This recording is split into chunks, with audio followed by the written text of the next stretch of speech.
اعوذ باللہ من شر الشیطان اللعین الرجیم بسم اللہ الرحمن الرحیم الحمد للہ رب العالمین الصلاۃ والسلام علی رسولہ الکریم و اہل بیتہ الطیبین الطاہرین و اصحابہ المنتجبین اما بعد۔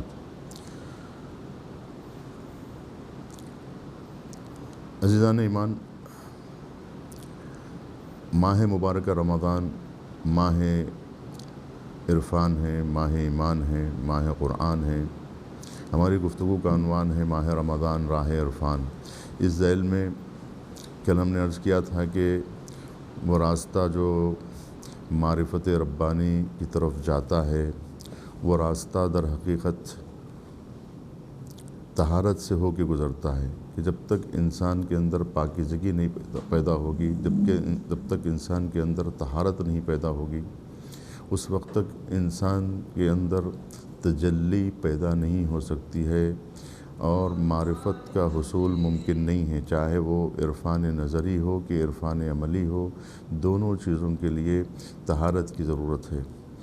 اور ماہ مبارک رمضان بہترین مہینہ ہے کہ ہم ان فرصتوں سے فائدہ حاصل کریں، خاص طور پر جو روزہ اللہ سبحانہ و تعالیٰ نے واجب قرار دیا ہے، تو یہ روزے انسان کے لیے ایک نعمت ہے کہ انسان اپنی تربیت کرے اور ان روزوں کے ذریعے سے اپنے آپ کو آمادہ کرے ان نعمتوں کے حصول کے لیے جو اللہ نے اس کے لیے رکھی ہیں۔ روزہ اس بات کا سبب بنتا ہے کہ انسان قوہ شہوانیہ کو کنٹرول کرے۔ انسان کے نفس کو کنٹرول کرنے کا بہترین ذریعہ روزہ ہے۔ اس روزے کے ذریعے سے قوہ شہوانیہ پہ کنٹرول کیا جا سکتا ہے۔ دیکھیے، اسلام ختم نہیں کرتا ہے بلکہ اس کو معتدل کرتا ہے، اعتدال میں لاتا ہے۔ دوسرے مذاہب وہ ہیں جو کہتے ہیں کہ نفسانی خواہشوں کو پوری طرح سے کچل دیا جائے اور نفس کو پوری طرح سے مار دیا جائے، اس کی خواہشوں کو ہمیشہ کے لیے ختم کر دیا جائے۔ یا دوسرے مذاہب وہ ہیں جو نفس پرستی کے شکار ہو گئے ہیں۔ تو دونوں جگہ افراط و تفریط پائی جاتی ہے۔ کچھ لوگ راہب بن گئے ہیں اور کچھ لوگ عیش و عشرت میں غرق ہو گئے ہیں۔ نفس پرستی بھی اتنے مشغول ہو گئے کہ دین اور خدا اور ایمان سب کچھ ختم ہو گیا۔ اور کچھ لوگ وہ ہیں کہ جو دین کے نام پر نفسانی خواہشات کو کچل کر ہمیشہ کے لیے راہب بن گئے، اولاد سے دور ہو گئے، بیوی بچوں سے دور ہو گئے، خاندان اور معاشرے کی تشکیل سے دور ہو گئے۔ یہ دونوں چیزیں اسلام میں جو ہے وہ صحیح نہیں ہے۔ اسلام معتدل مذہب ہے۔ اسلام کا کام یہ ہے کہ نماز و روزے کے ذریعے سے ختم نہیں کرنا ہے نفسانی خواہشوں کو، بلکہ اس کو معتدل کرنا ہے، اس کو انسانی خواہشوں میں تبدیل کرنا ہے، حیوانی خواہشوں کو انسانی خواہشوں میں تبدیل کرنا ہے۔ اس کے لیے نفس خواہشات کے مرکز کا نام ہے، ان خواہشات کو معتدل کرنا ہے، راہ اعتدال پر لانا ہے۔ وہ کام روزہ کرتا ہے۔ روزہ وہ کام انجام دیتا ہے کہ انسان کے اندر جتنی ضرورت انسان کو غذا کی ہے، جتنی ضرورت انسان کو جو ہے مصرف کی ہے، بس اتنی چیزیں کو وہ حاصل کرے، دنیا کی خواہشات کو معتدل کرے، بے لگام خواہشات پر کنٹرول کرے۔ تو یہ کام جو کر سکتا ہے وہ روزے کے ذریعے سے اللہ سبحانہ و تعالیٰ چاہتا ہے کہ اسے مہار کیا جائے۔ یہ بے لگام گھوڑا جو خواہشات نفس کا دوڑ رہا ہے اور اس کو سرپٹ دوڑا رہا ہے اور اس کے سوار کو کھائی میں گرا رہا ہے، تو یہ کام روزے کے ذریعے سے ممکن ہے۔ چنانچہ استاذ الاساتذہ علامہ حسن زادہ آملی نے ایک بات بڑی خوب کہی ہے کہ وہ فرماتے ہیں کہ اگر 1,24,000 پیغمبروں کو بھی ان کے سر کو جو ہے اگر کاٹ بھی دیا جائے نفس کے سامنے، تب بھی نفس کی سرکشی جو ہے وہ ختم ہونے والی نہیں ہے۔ لیکن روزہ ایک ایسی چیز ہے جو نفس کو مہار کر سکتا ہے، خواہشات نفس پہ اگر کنٹرول کر سکتا ہے تو وہ ایسے سرکش کو اگر کوئی مہار کر سکتا ہے تو وہ روزہ ہے۔ دستورات شرعیہ پر عمل کرنے سے انسان کے اندر ایک قسم کا اعتدال پیدا ہوتا ہے. یہ اعتدال اس کو راہ عرفان کی طرف گامزن کرتا ہے. تو پہلے ہمیں فقہی اور شرعی طور پر مسلمان بننے کی ضرورت ہے، مومن بننے کی ضرورت ہے، فقہی مومن بننے کی ضرورت ہے. جب فقہی مومن آپ بن جائیں گے، طہارت، وضو، غسل، تیمم، نماز، روزہ، حج، اس کے جب آپ پابند بن جائیں گے، اس کے بعد جو ہے وہ پرواز شروع ہوگی آپ کی. لیکن ابھی ہم پرواز کے لیے وہ ہمارے پاس جو ہے جس طرح سے گاڑی کے لیے پٹرول کی ضرورت ہوتی ہے، وہ پٹرول ہی ہمارے پاس نہیں ہے. وہ شریعت اسلامیہ گاڑی کو ڈھکیلتی ہے اور اس میں پٹرول کا کام کرتی ہے. تو آپ دیکھیں کہ نماز ہو یا روزہ ہو، یہ تمام چیزیں جو ہے دستورات فقہیہ ہے، اس کے اوپر عمل کرنا بہت ضروری ہے. آپ دیکھیں کہ جب انسان نماز کے لیے کھڑا ہوتا ہے تو تکبیرۃ الحرام کے بعد تمام چیزیں انسان پر حرام ہو جاتی ہے، کھانا پینا، یہ انسان اس پہ پرہیز کرتا ہے. تو جس طرح سے، لیکن نماز کا ایک وقت معین ہے اور تھوڑی سی مدت جب تک وہ نماز پڑھتا رہتا ہے اس وقت تک اس کو پابندی ہوتی ہے کہ وہ یہ تمام چیزیں نہیں انجام دے سکتا ہے، لیکن اس کا وقت محدود ہوتا ہے. لیکن روزہ ایک ایسی عبادت ہے کہ جو صبح سے لے کے غروب تک رہتا ہے. نماز جب تک پڑھتا ہے انسان نماز پڑھتا ہے، لیکن روزہ جو رہتا ہے تو روزے کا جو ہے 1 گھنٹہ 2 گھنٹے کا روزہ نہیں ہوتا ہے، بلکہ وہ صبح سے لے کے شام تک ہوتا ہے. تو گویا جو نماز میں وہ پابندی کر رہا تھا تو ایک وقت معین کے لیے پابندی کر رہا تھا کہ اس وقت تک وہ کھا پی نہیں سکتا تھا. لیکن روزے میں تو انسان صبح سے لے کے شام تک جو ہے وہ کھا نہیں سکتا. تو اس کی جو پابندی ہے روزے کی، اس کا جو ٹائم ہے، جو اس کا وقت ہے، وہ بہت بڑا وقت ہے. پورا دن گزرتا ہے، یعنی پورا دن، جس میں دن میں انسان آفس میں رہتا ہے، کاروبار میں رہتا ہے، بازار میں رہتا ہے، عوام میں رہتا ہے، گھر میں رہتا ہے، جاگتا ہے، سوتا ہے، اٹھتا ہے، بیٹھتا ہے، پورا ایک دن گزارتا ہے. اس پورا دن وہ روزے کی حالت میں ہوتا ہے. یعنی روزہ اس کو جو ہے ہر جگہ پر مہار کرتا ہے کہ جھوٹ مت بولو، برائی مت کرو، آنکھوں سے گناہ مت کرو، کان سے گناہ مت کرو، زبان سے گناہ مت کرو. اس طرح سے مہار دیتے رہتا ہے، اس سرکش گھوڑے کو مہار دیتے رہتا ہے اور نفس کو کنٹرول کرتا رہتا ہے، نفس کو سرکشی سے باز رکھتا ہے. کہتا ہے نفس ادھر مت دیکھ، ادھر مت دیکھ، یعنی پوری طرح سے اس پہ چوکس رہتا ہے، سوار رہتا ہے. روزہ انسان کے نفس پر حاکم کی طرح سوار رہتا ہے اور اس کو برائیوں کی طرف جانے سے روکتا ہے، نفس کو کنٹرول کرتا ہے. تو یہ جو کنٹرول کرنے والی طاقت ہے، یہ روزے کے ذریعے سے انسان کو حاصل ہوتی ہے. تو روزہ ایک بہت بڑی نعمت ہے اللہ سبحانہ و تعالیٰ کی طرف سے کہ جب انسان جائز چیزوں پر کنٹرول کرنے کی صلاحیت حاصل کر لیتا ہے، تب اس کے لیے حرام چیزوں پہ کنٹرول کرنا اس کے لیے آسان ہو جاتا ہے کہ وہ بھوک لگے مگر کھانا نہ کھائے، پیاس لگے مگر پانی نہ پیے، اور جو ہے اس کو خواہش نفس اور جو ہے اسے ہم بستری کی خواہش پیدا ہو اور وہ نہ کرے. یہ تمام چیزیں جو ہے انسان کو روکتی ہے. تو صرف اور صرف جو ہے وہ روزے کے ذریعے سے یہ توفیق انسان کو حاصل ہوتی ہے کہ وہ انسان نماز فجر سے لے کر نماز مغرب تک اپنے آپ کو پابند کر لیتا ہے اور اپنے آپ کو اللہ کے حوالے کر دیتا ہے، اپنے وجود کو اس کے حوالے کر دیتا ہے کہ آنکھ دیکھے گی تو وہی جو اللہ چاہے گا، زبان بولے گی تو وہی جو اللہ چاہے گا، کان سنیں گے تو وہی جو اللہ چاہے گا. تو یہ پابندی کا نام روزہ ہے. تو روزہ ایک ایسی نعمت ہے کہ جس کے ذریعے سے انسان کو انسان بنے رہنے میں کامیابی حاصل ہوتی ہے. اور اس کے بعد وہ جو سفر ملکوتی ہے اس کے لیے انسان تیار ہوتا ہے، بزم ملک میں بیٹھنے کا لائق بننے لگتا ہے اور انبیاء کی صحبت کا لائق بنتا ہے. لیکن اس کے لیے سب سے پہلی ضرورت یہی ہے کہ وہ احکام شریعہ پر عمل کرے. ظاہری طہارت ضروری ہے اور یہ احکام شریعہ پر عمل ضروری ہے کہ شارع مقدس ان احکام کے ذریعے سے گناہوں کو دفع کرنا چاہتا ہے کہ گناہ انسان کے قریب نہ آئے. احکام شریعہ کا فلسفہ یہ ہے کہ انسان کو گناہ میں مبتلا ہونے سے پہلے بچا لیتا ہے، کہ انسان گناہ کرنے کے بعد، احکام شریعہ نہیں کہتے کہ گناہ گار بنو اس کے بعد اس کو کیسے اس گناہ کو جو ہے دھویا جائے. بلکہ انسان کو یہ سبق سکھاتے ہیں احکام شریعہ کہ تم حرام میں ملوث ہونے سے پہلے بچ جاؤ، تم واجب کو ترک کرنے سے پہلے محفوظ رہ جاؤ۔ یعنی احکام شریعہ گناہوں کو دفع کرتے ہیں، رفع نہیں کرتے۔ تو یہ ایک اصطلاح ہے، فقہی اصطلاح ہے، علمی اصطلاح ہے کہ جس میں کہا جاتا ہے کہ دفع وہ چیز کی جاتی ہے جو ابھی آئی نہیں ہے۔ گناہ ابھی جو ہے انسان کے جسم سے، انسان کے وجود سے ابھی جو ہے چپکا نہیں ہے، اس سے پہلے ہی، یعنی بیماری آنے سے پہلے بیماری کو روکنا دفع ہے، اور بیماری آنے کے بعد بیماری کو جو ہے دور کرنا یہ رفع ہے۔ تو اسلام جو ہے رفع نہیں دفع کا قائل ہے، یعنی بیماری آنے کے بعد بیماری کو ختم کرنا نہیں، بلکہ بیماری آنے سے پہلے ہی بیماری کو روک دینا تاکہ بیماری آ ہی نہ سکے۔ تو اب جو دنیا پریشان ہے وہ بیماری آنے کے بعد بیماری کو ختم کیا جا رہا ہے، یعنی ایک آدمی ملوث ہو چکا ہے بیماری میں، اس کو بیماری اس تک آ چکی ہے، اس کے بعد اس کو وہ رفع کر رہا ہے۔ تو رفع کرنے کا مطلب یہ ہے کہ آ چکی ہے اور اس کو وہ دور کر رہا ہے۔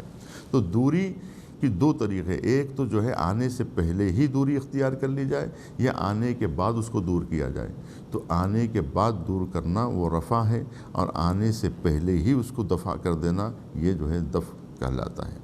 تو رفع اور دفع جو ہے یہ اسلام کا وہ فلسفہ ہے کہ احکام شریعہ چاہتے ہیں کہ انسان گناہ گار ہی نہ بنے، گناہ گار بننے سے پہلے، گناہ آنے سے پہلے، عرب کی اصطلاح یہ ہے کہ آنے سے پہلے ہی اسے دفع کرے تو اس کو دفع کہتے ہیں، اور آنے کے بعد اگر اس کو ختم کیا جائے تو اسے رفع کہتے ہیں۔ تو یعنی علاج سے پہلے جو ہے وہ دفع ہوتا ہے، اور علاج کے بعد رفع ہوتا ہے۔ مریض جو ہے مریض ہونے کے بعد میں مرض کو دور کرے وہ رفع ہے۔ تو اسی طرح سے اللہ سبحانہ و تعالیٰ نے احکام شریعہ پہ زور دیا ہے۔ احکام شریعہ بہت ضروری، مثال کے طور پر آپ کی طہارت ہے، وضو ہے، تو کہ وضو ٹوٹنے کے بعد وضو کریں، اور وضو کے اوپر وضو کریں، یعنی مطلب ابھی جو ہے وضو ٹوٹا نہیں ہے وضو، اس کے باوجود بھی اس پہ وضو کریں۔ تو یہ روایت یہ کہتی ہے کہ الوضو نور، الصلاۃ نور، الصوم نور، حج نور ہے، یعنی یہ وہ چراغ ہے، وہ روشنی ہے جو بجھنے نہیں دیتی ہے، مسلسل اس کا تسلسل جو ہے وہ جاری رہتا ہے، چراغ گل نہیں ہوتی ہے، اور انسان کا نفس ناطقہ جو ہے وہ تاریکی میں نہیں ڈوبتا ہے، بلکہ اس کو جو ہے جلا نصیب ہوتی ہے۔ تو یہ طہارت جو ظاہری طہارت ہے، اس کے جو ہے مراتب ہیں کہ جہاں پر نفس جو ہے مرتبہ تجلی میں آتا ہے، جہاں پر نفس کو جلا ملتی ہے، زندگی ملتی ہے، حیات ملتی ہے، اور اسے تازگی ملتی ہے۔ تو یہ نہیں کہ نفس جو ہے وہ ایسا نہیں ہے کہ اصل جو نفس ہے نفس ہی نہ ہو اور وہ نماز پڑھنے کے بعد وجود میں، یعنی خواہشات ہوتی ہیں، لیکن ان خواہشات کو جو ہے ان خواہشات کو دفع کیا جاتا ہے، ان خواہشات کے پر پابندی لگائی جاتی ہے۔ شارع مقدس اسلام نے اسی لیے کہا ہے کہ ان گناہوں کو آنے سے پہلے دفع کریں ان احکام کی مدد سے۔ تو یہ تو ظاہری احکام ہیں کہ جہاں پر طہارت ظاہریہ وہ بھی ضروری ہے، جیسا کہ میں نے آپ کے سامنے عرض کیا، لیکن اس سے ہمیں آگے بڑھنا ہے۔ ایک ہے طہارت ظاہری، یعنی ہاتھ کو آپ نے صاف کیا، اپنے چہرے کو دھویا، آپ نے سر کا مسح کیا، آپ نے پیر کا مسح، یہ تو ظاہری طہارت ہے نا۔ جسم کو آپ نے پاک کیا، جسم ظاہر، جو جسم میں بھی جو ہے نا یہ ظاہری سامنے کے جو ہمارے اجزاء ہیں جو دکھائی دیتے ہیں وہ ظاہر ہیں، لیکن کچھ چیزیں ایسی ہیں جو دکھائی نہیں دیتی ہیں لیکن ہمارے وجود کا حصہ ہیں، جیسے وہم ہے، خیال ہے، اسے کہتے ہیں طہارت باطنی۔ یعنی وضو کو طہارت ظاہری کہا جاتا ہے، جو انسان کے ہاتھ پیر اور جو ہے وہ چہرے کو دھویا جاتا ہے، لیکن کچھ ایسی چیزیں ہیں جو دکھائی نہیں دیتی ہیں، ہے نا۔ یہ جو دکھائی نہیں دینے والی چیز ہیں جیسے وہم ہے، خیال ہے، اس کے لیے بھی پاکیزگی کی ضرورت ہے، یعنی وہم کو پاک کرنے کی ضرورت ہے۔ اسے طہارت باطنی میں شمار کیا جاتا ہے کہ انسان کا قلب پاک ہو۔ قلب کو کیسے دھویا جائے؟ تو کیا پانی سے قلب دھویا جا سکتا ہے؟ فکر کو پانی سے دھویا جا سکتا ہے؟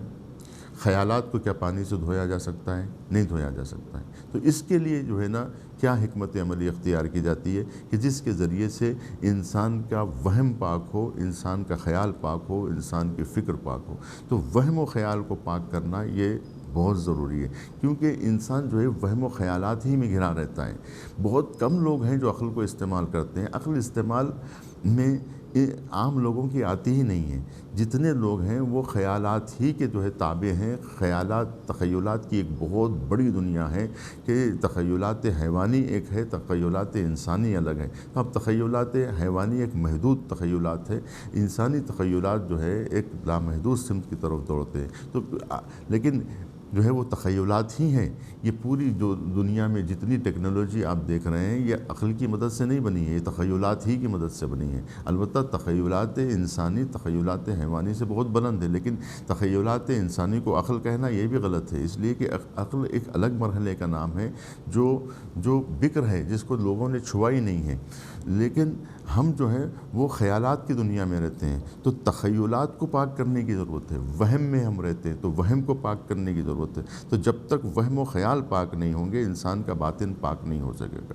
باطنی طہارت کے لیے، اندرونی طہارت کے لیے، اس کے لیے ہمیں ضروری ہے۔ اگر وہ طہارت باطنی اگر نہیں حاصل ہوگی تو دیکھیے جس طرح سے جو ہے توحید فکری یا توحید عملی یا خدا شناسی کے لیے ضروری ہے کہ پہلے دستورات فقہ پر عمل کیا جائے، فقی کے دستورات پر عمل کیا جائے۔ اس کے بعد جب انسان صاحب اخلاق نیکو بن جاتا ہے تو اس کے بعد بحث شروع ہوتی ہے۔ اس کے بعد بحث خدا شناسی اور عرفان کی بحث اس کے بعد پیدا ہوتی ہے، جب انسان فقہی دستورات پر عمل کر لیتا ہے، وضو نماز کا پابند ہو جاتا ہے اور تمام اخلاق حسنہ کو پر سے اپنے آپ کو جو ہے گزار لیتا ہے، اس کے بعد وہ لائق ہوتا ہے خدا شناسی کے۔ تب جو ہے وہ مطالب جو ہیں اس پر القاء ہوتے ہیں، تب نزول قرآن اس کے ذہن و دماغ پر ہوتا ہے۔ تو یہ مرحلہ بعد کا ہے۔ تو اس کے لیے ضروری ہے کہ انسان پہلے اپنے وجود کو سنوارے، اپنے آپ کو آمادہ کرے، اپنے آپ کو، اپنی صورت کو انسانی صورت بنائے، اپنی شکل کو انسانی شکل بنائے، اپنے حلیے کو انسانی حلیہ بنائے، پہلے انسان بنے۔ تو انسان کی پھر پرواز ہوتی ہے، انسان جو ہے ملکوت کا سفر کرتا ہے۔ تو پہلے حیوانی مراحل سے انسان کو نکل کر انسانی مرحلے میں اس کو آنا پڑتا ہے۔ انسانی مرحلے میں اس کو آنے کے لیے احکام شریعہ پر عمل کرنا ناگزیر ہوتا ہے۔ جب تک دستورات احکام الہیہ انسان کو شیپ دیتی ہے، انسان کی جو ہے خد و خامت کو جو ہے طے کرتی ہے، اور انسان کے خد و خال کو جو ہے وہ مناسب سانچے میں ڈھالتی ہے، تو یہ کام جو کرنا ہے یہ در حقیقت یہ کام احکام شریعہ۔ تو جیسا آپ عمل کریں گے ویسی آپ کی صورت بنے گی۔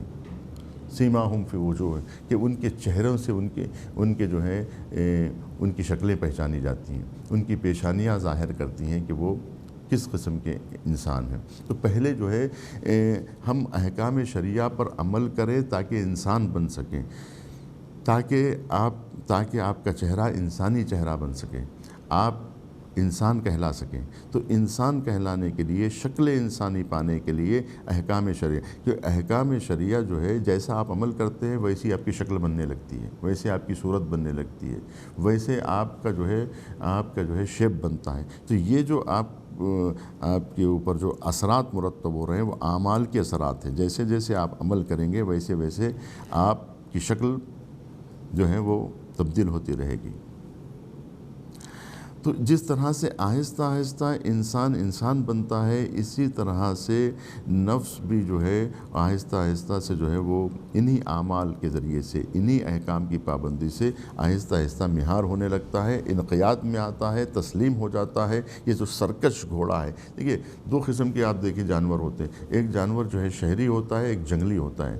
جنگلی جانور جو ہے وہ کنٹرول میں نہیں آتا ہے، وہ وحشی ہوتا ہے، لیکن جو شہر کے ہوتے ہیں، جو اجتماع میں پلتے بڑھتے ہیں، شہری جو جانور ہوتے ہیں وہ سرکش نہیں ہوتے ہیں، وہ آپ کے اوپر آپ کو دیکھتے جو ہے آپ کے اوپر حملہ نہیں کرتے ہیں، بلکہ جو ہے وہ آپ کے سامنے سے آرام سے گزر جاتے ہیں، کیونکہ جو ہے وہ شہری ہوتے ہیں، وہ دن رات آپ کو دیکھتے رہتے ہیں۔ تو لہٰذا وہ جانور اور ان جانوروں میں بہت فرق ہے۔ تو یہ مہار شدہ ہیں، وہ بے مہار ہیں، جنگلی جانور ہیں، یہ جو ہے شہری جانور ہیں۔ اسی طرح سے جنگلی انسان ہوتا ہے، شہری انسان ہوتا ہے۔ نفس بھی جو ہے جنگلی نفس ہوتا ہے جو ہر کسی کو دیکھ کے چیر پھاڑنے لگتا ہے، لیکن جو ہے کچھ ایسے نفس ہوتے ہیں کہ جو جنگلی نہیں ہوتے ہیں بلکہ جو ہے انسانی نفس ہوتا ہے، جو مہار شدہ ہوتا ہے، جس کو جو تسلیم شدہ ہوتا ہے، جو سر تسلیم خم کر دیتا ہے۔ تو اب وہ کون سی چیز ہے جو انسان کے سرکش نفس کو کنٹرول کرے تاکہ اس کو صحیح سمت میں دوڑا سکے؟ پہلے کنٹرول کرنا ہے، تو احکام شریعہ کا کام جو ہے اس کو جو ہے وحشی دنیا سے نکال کر، ظلمات سے نکال کر نور کی طرف لانا ہے۔ پھر نور کا جو سفر شروع ہوگا تو وہ نور والے ہی نور کا سفر شروع ہوگا۔ پہلے صراط مستقیم پر آنا پڑے گا، پہلے جو ہے راہ حق پر آنا پڑے گا، اپنے آپ کو پہلے تیار کرنا پڑے گا۔ تو وہ چیز جو انسان کو تیار کرتی ہے، اسی لیے قرآن نے کہا کہ ہم نے روزے اس لیے فرض کیے ہیں کہ لعلکم تتقون، تاکہ تمہارے اندر، یعنی ممکن ہے کہ تم مہار تمہیں لگ سکے، تمہیں جو ہے بریک لگ سکے، تم پر کنٹرول ہو سکے، ممکن ہے کہ کیونکہ جو تقویٰ ہے وہ بریک ہے جو انسان کو کنٹرول کرتا ہے۔ تو جو چیز جو ہے بے راہروی سے بچانے والی چیز ہے، اس کا نام جو ہے، گاڑی تو چلتی ہے احکام شریعہ سے، لیکن سرکشی کو روکنے والی چیز کا نام جو ہے وہ تقویٰ ہے۔ کہ ہو سکتا ہے کہ نماز انسان کو روک نہ سکے برائیوں سے، روزہ نہ روک سکے، لیکن تقویٰ تو روکتا ہے۔ تو لہٰذا نماز پڑھو تو تقوی کے ساتھ، روزہ رکھو تو تقوی کے ساتھ۔ تو تقوی والا جو روزہ ہوتا ہے وہ روکتا ہے برائیوں سے۔ نماز جو تقوی والی جو نماز ہوتی ہے، جو ریاکاری والی نماز نہیں ہوتی، ویل للمصلین، ان مصلین پر جو ہے پھٹکار ہو۔ تو نمازی ہوتے ہیں لیکن وہ نمازی نہیں کہلاتے، کیونکہ وہ تقوی کے ساتھ نماز نہیں پڑھتے۔ تو تقوی کیا ہے؟ در حقیقت اس گاڑی کا بریک ہے، گاڑی چل رہی ہے، نماز اور روزے سے گاڑی چل رہی ہے، لیکن اس کے پاس بریک نہیں ہے، تو وہ بن بریک گاڑی کہیں بھی انسان کو گرا سکتی ہے۔ یہی روزے سے انسان گر سکتا ہے، اسی نماز سے انسان اوندھے منہ گر سکتا ہے اور جو ہے اپنا کنٹرول کھو سکتا ہے، کیونکہ اس کے پاس کنٹرول کرنے والی جو بریک والی جو طاقت ہے وہ جو ہے وہ کمزور ہو چکی ہے۔ تو وہ ہے تقویٰ۔ تو وہ تقویٰ اس نماز اور روزے کے ذریعے سے حاصل ہوگا۔ اس کے بعد جب وہ اس کے ذریعے سے جب وہ حاصل ہو جائے گا، یعنی احکام شریعہ کے ذریعے سے جب پوری طرح سے نفس کنٹرول میں آ جائے گا، تو اس کی پرواز شروع ہوگی۔ ابھی پرواز کا کام نہیں ہے، ابھی آپ پرواز کریں گے، گاڑی کو جو ہے ابھی جو ہے وہ چل نہیں رہی، تو اس کو اڑائیں گے کیسے؟ اب وہ گاڑی جو زمین پہ ہے، جو چل ہی نہیں جو زمین پہ نہ چل سکے، اسے اڑایا کہ پہلے طیارے کو زمین پر جو ہے چلایا جاتا ہے، اس کے بعد اڑایا جاتا ہے۔ زمین پہ کوئی بھی راکٹ کو زمین پہ پہلے دھسایا جاتا ہے، اس کے بعد زمین بیس سے وہ جو ہے آسمانوں کی طرف پرواز کرتی ہے۔ جس کا قدم زمین پر نہ ہو وہ جو ہے آسمانوں پہ کیسے پرواز کر سکتا ہے؟ تو یہ جو ملکہ جو حاصل تو آپ صرف کچھ عمل انجام دینے سے آپ کے اندر جو ہے وہ ملکہ نہیں حاصل ہوتا، یعنی آپ کے اندر جو کنٹرول کرنے والی جو صلاحیت ہے وہ اتنی آسانی سے نہیں آتی ہے کہ ایک مرتبہ روزہ رکھ لیا۔ آپ کے مسلسل روزے رکھنے کی ضرورت ہے، مسلسل عبادت کی ضرورت ہے، مسلسل نماز پڑھنے کی ضرورت ہے، مسلسل آپ کو جو ہے ذکر الہی میں مشغول ہوں، تاکہ وہ آپ کے وجود کا حصہ بن کر ملکہ بن جائے وہ آپ کے لیے۔ تو جس طرح سے کچھ ایک مرتبہ آپ جو ہے سگریٹ پئیں تو عادت نہیں ہوگی، 2 بار پینے، مسلسل پیے، مسلسل پینے کے بعد وہ اس کی عادت ہو جاتی ہے، پھر وہ ترک عادت موجب مرض بن جاتا ہے، اس کے بعد ترک نہیں کر سکتا آدمی۔ تو جس طریقے سے کوئی بھی بری عادت یا اچھی عادت جب تک اسے مسلسل بار بار نہیں کی جائے، کبھی کیا کبھی چھوڑ دیا، کبھی کیا کبھی چھوڑ دیا، تو پھر وہ عادت نہیں ہو پاتی، وہ جو ہے آپ اس کے اسیر نہیں ہو پاتے ہیں۔ جب اس وقت آپ کے اندر وہ چیز ملکہ بن جاتا ہے، وہ چیز جو ہے آپ کو کنٹرول کرتی ہے، آپ پر حاکم بن جاتی ہے، جب آپ مسلسل اس کے سامنے جھکتے رہتے ہیں، تو پھر جب اس کی مسلسل آپ پابندی کرتے ہیں، تب وہ چیز جو ہے آپ کے اندر ملکہ بن کر آپ کے اندر جو ہے وہ صلاحیت پیدا کرے گی کہ جو نفس کو کنٹرول کر سکے گی۔ جیسا کہ میں نے استاد علامہ حسن زادی کا قول نقل کیا کہ 1,24,000 پیغمبروں کا قتل اس کے سامنے کیا جائے تب بھی عبرت اس کو حاصل نہیں ہوتی۔ ہزار شہداء کو دیکھ رہا ہے، ہزار شخصیتیں اس کے سامنے جو ہے وہ قتل ہو رہی ہیں اور ذبح ہو رہی ہیں، اس کے باوجود بھی نفس سرکشی سے باز نہیں آتا ہے۔ تو یہ جو ہے کنٹرول کرنے والی چیز احکام شریعہ کی ہے۔ تو احکام شریعہ جو ہے انسان کے لیے بہت ضروری ہے، یہ ظاہری طہارت بہت ضروری ہے، اور یہ احکام شریعہ پر عمل انتہائی ناگزیر ہے۔ اس کے بغیر کوئی سفر جو ہے انسان شروع نہیں کر سکتا ہے۔ تو ہم پوری کوشش کریں کہ ہم اپنے آپ کو آمادہ کرنے کے لیے، جیسا کہ میں نے آپ کے سامنے عرض کیا کہ ظاہری طہارت ضروری ہے۔ ظاہری طہارت کا اثر باطن پہ پڑتا ہے، کیونکہ جو ہے جسم کا اثر روح پہ مرتب ہوتا ہے، روح کا اثر جسم پہ مرتب ہوتا ہے۔ جب آپ جو ہے ظاہری طہارت سے کام لیں گے تو یہ باطن پر اس کا اثر پڑے گا، اور آپ کے لیے آسانی ہو جائے گی کہ آپ باطن کو بھی پاک کر سکیں۔ ظاہر کو پاک کرتے ہوئے آپ کا سفر جو شروع ہوگا وہ ظاہر سے شروع ہو کر باطن پر آئے گا، اور ظاہری طہارت سے ہو کر اب آپ باطنی طہارت کی طرف آئیں۔ میں نے آپ کے سامنے عرض کیا کہ ظاہری طہارت جو ہے وہ مادی رزق کو حاصل کرنے کا ذریعہ بنتی ہے، مادی نعمتوں کے حصول کا ذریعہ بنتی ہے، مادی فیوضات کے حاصل کرنے کا ذریعہ بنتی ہے، اور باطنی جو طہارت ہوتی ہے وہ معنویات کے کسب میں آپ کی مدد کرتی ہے۔ نعمتہائے باطنی کو حاصل کرنے کے لیے، مجردات کو حاصل کرنے کے لیے، جیسے علم حاصل کرنا ہے آپ کو، جو ہے شجاعت و سخاوت، یہ جو انسانی جو صفات حسنہ ہیں اس میں وہ حاصل ہونے کے لیے آپ کو ضروری ہے کہ آپ اپنے باطن کو پاک کریں، اپنے وہم و خیال کو پاک کریں۔ تو طہارت باطنی کے جو مدارج ہیں، جو مراتب ہیں، تو طہارت باطنی کا جو آغاز ہوتا ہے وہ طہارت روح پہ جا کے ختم ہوتا ہے۔ تو اس کا آغاز جو ہوتا ہے طہارت خیال سے، اس کا آغاز ہوتا ہے کہ خوئے خیال کو جو ہے ہم پاک کریں۔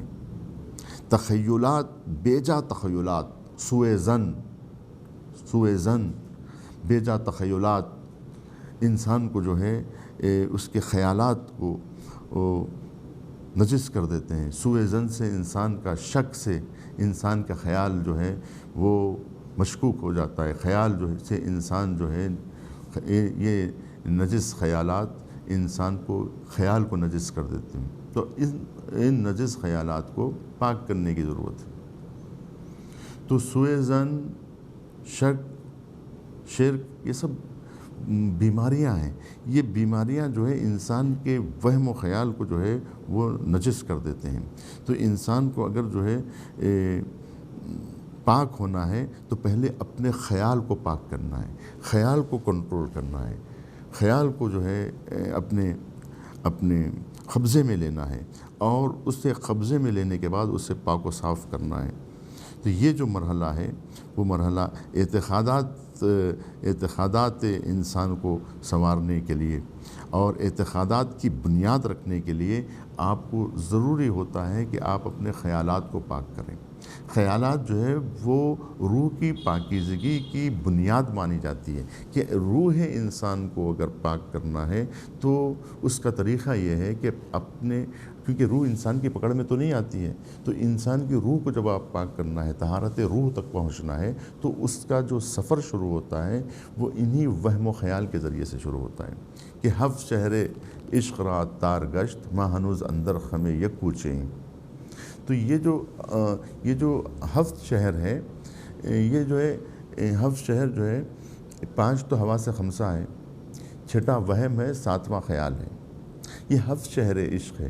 تو یہ ہفت شہر عشق کا جو سفر ہے، بصارت کا سفر، سماعت کا سفر، گویائی کا سفر ہے نا، یہ تمام سفر سے گزر کر انسان جو ہے اس کے بعد وہم و خیال کی طرف آتا ہے کہ یہ وہم و خیال کی پاکیزگی بھی بہت ضروری ہے۔ یعنی حواس خمسہ کو آپ نے پاک کر لیا ہے نا، آپ نے ہاتھ کو صاف کر لیا، زبان کو صاف کر لیا، آنکھ ناک کا صاف کر لیے، لیکن اب آپ کو جو ہے اپنے وہم کو صاف کرنا ہے، اپنے خیال کو پاکیزہ کرنا ہے۔ جس طریقے سے کمپیوٹر میں وائرس آ جاتا ہے نا، اسی طریقے سے جیسا جراثیم آ کر انسان کی صحت کو متاثر کر دیتے ہیں، اسی طرح سے روح ایمان کو وہم و خیال کے جو کیڑے ہوتے ہیں، وہم و خیال کے جو وائرس ہوتے ہیں، انسان کی روح کو پر اثر انداز ہوتے ہیں، اور اس اثر اندازی کی وجہ سے روح انسانی ان جراثیم سے بیمار ہو جاتی ہے۔ تو بیمار خیال کا انسان اور جو ہے بیمار انسان کتنی قدم آگے بڑھ سکتا ہے؟ تو راہ عرفان میں، راہ حق میں، راہ ایمان میں